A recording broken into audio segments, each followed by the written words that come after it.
The library is home to an abundance of resources for students to use as they please. Books, computers, and of course, the newly added 3D printers. 3D printers are machines that print three-dimensional STL files into plastic replicas.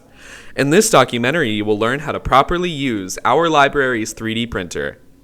Firstly, insert the USB Type-A cable into the computer. Next, make sure to plug the USB Type-B cable into the printer.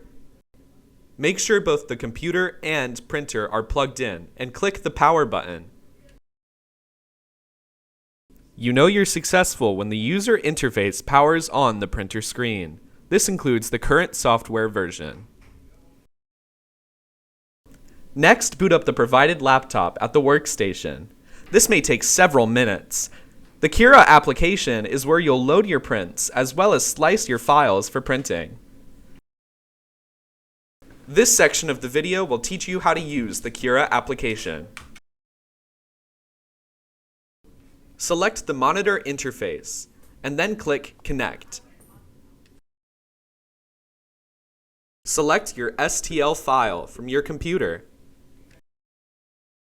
After your STL file has uploaded, click Slice. This will prepare your print for the printing process. It is here that you have the option to choose whether or not you add supports to your print. Click the preheat option and wait for the nozzle to reach 200 degrees before continuing. This ensures that the filament will act as it is meant to without production issues. If the printer is out of filament or you would like to change the color, locate the cabinet under the printer. If the color you want is not available, ask a librarian. PLA filament comes in a wide variety of colors. Remove it with a pair of scissors and take it off of the stand.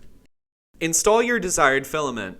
Color choices include gray, clear, navy, green, black, white, yellow, orange, coral, and teal.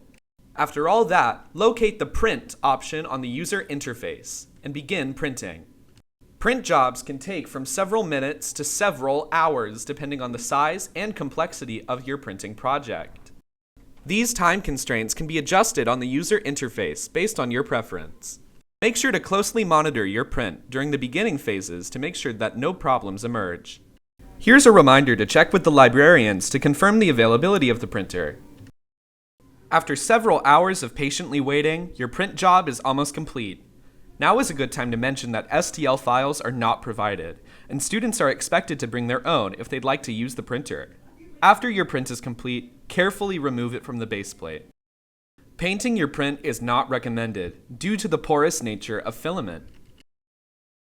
And voila, your perfect print job.